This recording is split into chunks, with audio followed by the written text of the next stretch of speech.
Hi and welcome back to the DPAF, and I'm really pleased to announce that the British people are finally waking up to this COVID tyranny, to the total violation of British civil liberties, and demanding their full civil liberties and rights restored. There's just been mass wave after wave of protests in London and across the country. I'm following it all in the news, and this is really what I called for. I called for this on April 1st of 2020, that we need to rise up, prosecute the government for total violation of British civil liberties, and it was amazing how few other people were doing it at the time. There was the early protests last April in Hyde Park, where Piers Corbyn was getting arrested and just a few hundred people were showing up, and I guess it was the effectiveness of government fear, government propaganda fear, all sort of kicked off by David Cameron's Project Fear, which has now become full-time government policy. But you know, the fear has given way to a realization that this is just one big fraud. And you know, the threat to life in Great Britain is pretty much minimal. We had a population last year of 70 million. We've still got a population of 70 million. People are noticing that this is a power grab. This is a wealth transfer, and it's all being done through duplicitous means, through unlawful means. I mean, there's all these people out there in the streets chanting, "Arrest Boris Johnson, arrest Boris Johnson," and it's a real simple case. I mean, you just accuse every single member of the government of violating British civil liberties and go through each one in court.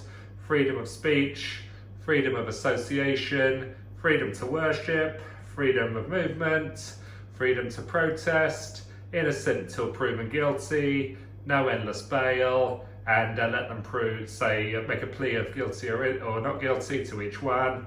I'm sure there'd be plenty of TV commentary or online clips of these government tyrants threatening people. The police, people like Neil Ardley from Northamptonshire, threatening to exterminate people for exercising their civil liberties. And I'm sure there'll be plenty of millions of witnesses that would be happy to come forward in court and give testimony that their civil liberties were violated.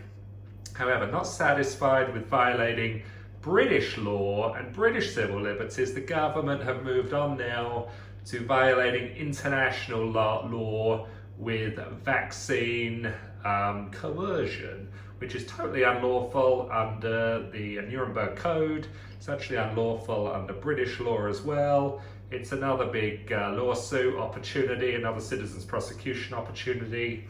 And, I think we should exercise it. I mean, what's the point in having the Nuremberg Code if our government is going to violate it? What was the point in setting up the Nuremberg Code in the first place, which I believe Britain were part of signing on to?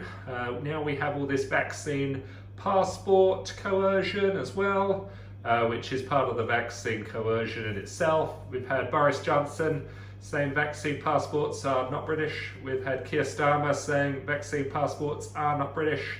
So typical trend with government integrity. There is no doubt in my mind that they were going to try and pursue vaccine passports, and it is no surprise that they're doing so now, threatening young people with vaccine passports to go to nightclubs, which will then be extended to every single tier of society, all in the name of safety.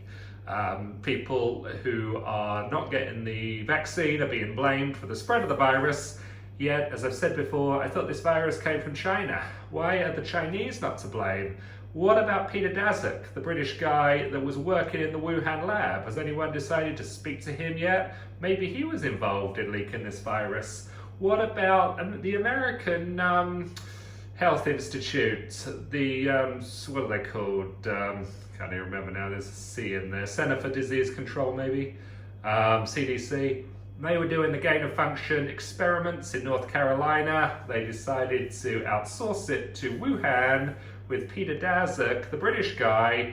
Then all of a sudden, a worldwide virus comes out of there. Are the Americans not culpable in releasing this, maybe they moved it to China to frame the Chinese so they could blame China for the release of the virus and use it as a source of societal change, the Great Reset, societal control, big wealth transfer. I noticed all these COVID vaccines were patented about 20 years ago. What were they expecting to happen? Maybe there was a big expectation that this virus would be quote unquote deliberately released, and there would be a need for a vaccine that the CDC had already patented so that they could make a ton of money on it. I mean, how are you meant to make a fortune from vaccines without a disease? You need the disease first. So rather than sit around waiting for the disease, why not just manufacture it and achieve other political aims in the meantime? And of course, this is what's not talked about. Why don't we talk about this instead of social media racism? Why don't we talk about stuff that really matters? Also, what's not talked about is the escalating and runaway British government debt. Why does no one ever talk about that? What about debt slavery on our children and grandchildren? What about our children that haven't even been born yet? Do they need political representation to head off some of this debt that's being dumped on them? Why is it wrong to ask living people to pay for existing expenditure, but it's right to ask the unborn to pay for current expenditure that's not even spent on the unborn?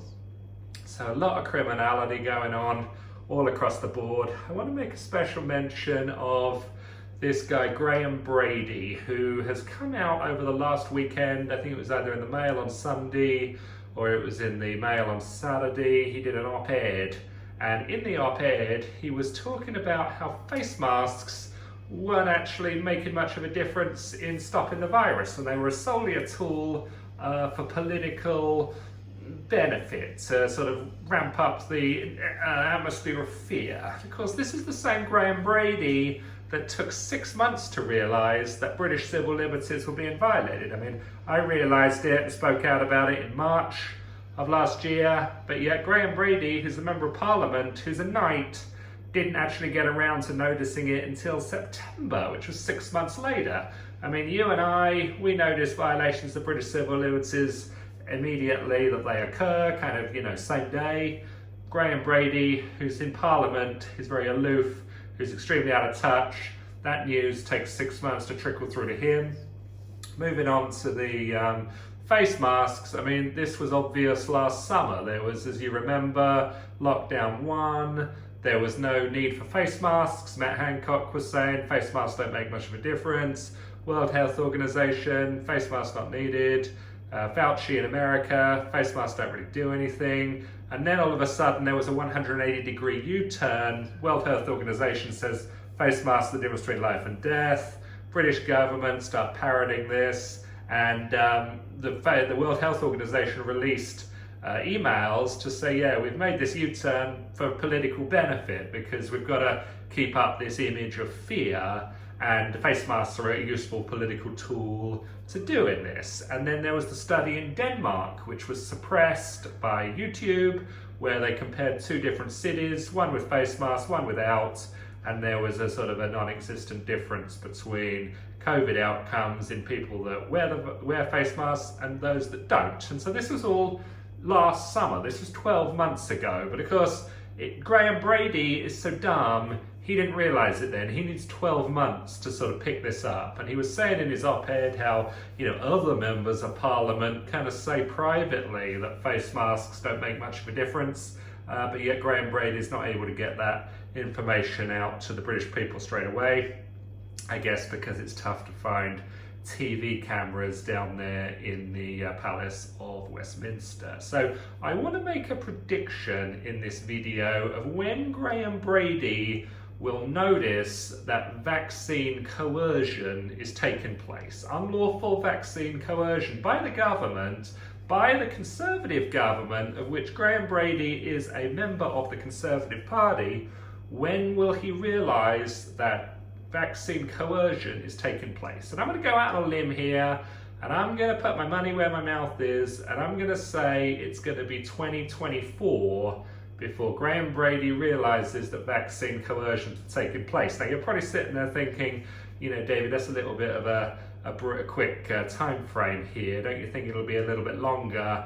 I'm happy to kind of closet my comments, or couch my comments by saying second half of 2024. So third quarter, fourth quarter, 2024, it's like 3 years away. That's when I reckon that Graham Brady will realise that vaccine coercion is taking place. And he's the kind of person that Lenin used to refer to as a kind of a useful idiot. You need people, the establishment need people like Graham Brady in Parliament representing the people, so that the leaders of society, the powers that be, the elites, the moneyed interests can get their way, and the people that are supposed to protect the people from the government are a bunch of useless, complete dopes like Graham Brady and like all these other complete morons in Parliament that are, you know, rather than protecting and defending British civil liberties,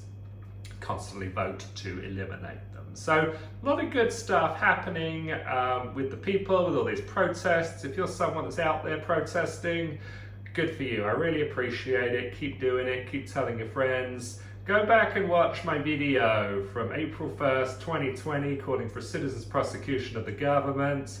I will put a link in the description. It is as prescient now as it was then, and we need to keep the pressure up. There was the great Simon Dolan lawsuit last year. I'll hope he will do more. I hope these gutless courts will at some point stand on the side of the people as opposed to on the side of tyrannical government.